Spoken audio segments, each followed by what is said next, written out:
Lesson 27. Between Faith and Science.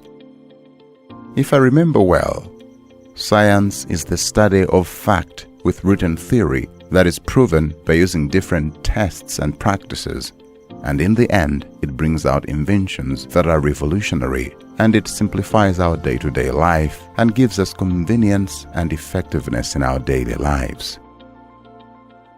Although science is helpful at some point, things may get a little bit too far.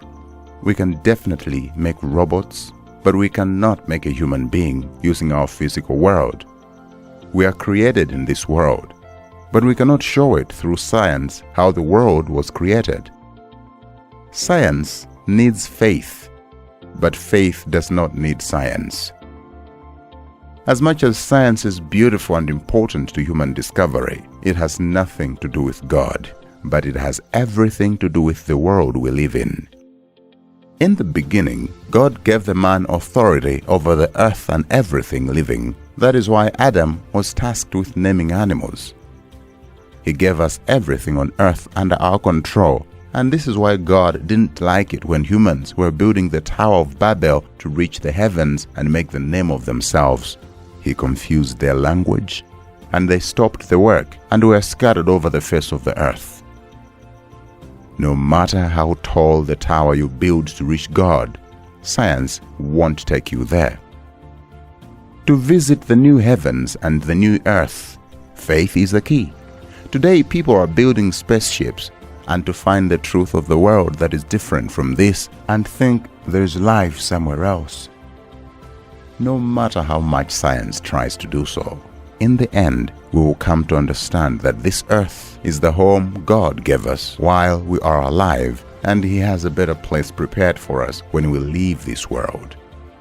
Even though people won't admit it or tell you something different, individually, even the greatest scientist can admit there's much more beyond science.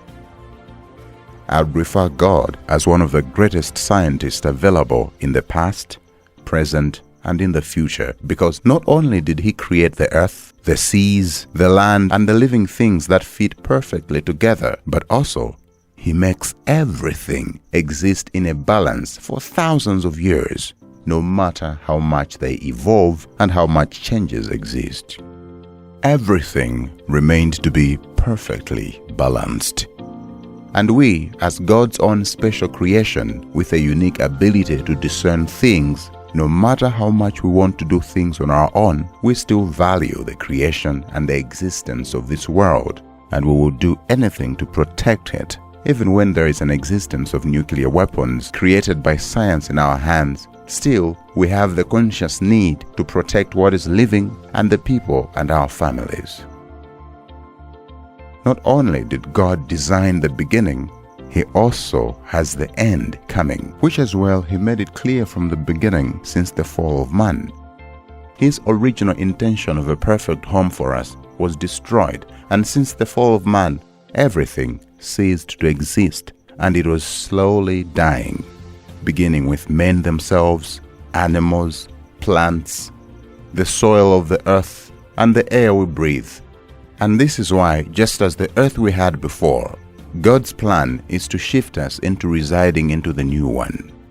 And this is why God prevented Adam to take a bite on the tree of life, because it wouldn't make sense to have everlasting life on a land that is dead. The devil rebelled, and he now resides among us. He is the father of liars, and he is constantly looking forward to deceive many so that their hearts should be corrupt and deny God. But everlasting life is coming. And the question will be, are we going to take part in it?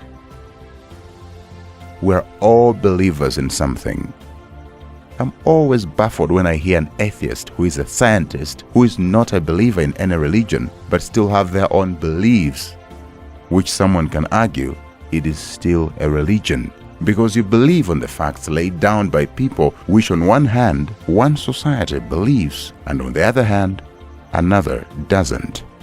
Either way, each one of us is a believer in something, and each one of us in the end of all things will face a consequence. If everything exists so perfectly in a way a human mind cannot perceive or conceive, and you still cannot believe there's something greater beyond science, you definitely are walking through a dark path. But my prayer to you today is to take a moment and feel all the good things around you and try to find your way to acknowledge God's presence in this life you live in, because the more you deny Him, at the end of your life, He will deny you, and He will take His presence away from you, and the place which you once knew looked beautiful, powerful, will never exist for the rest of your life.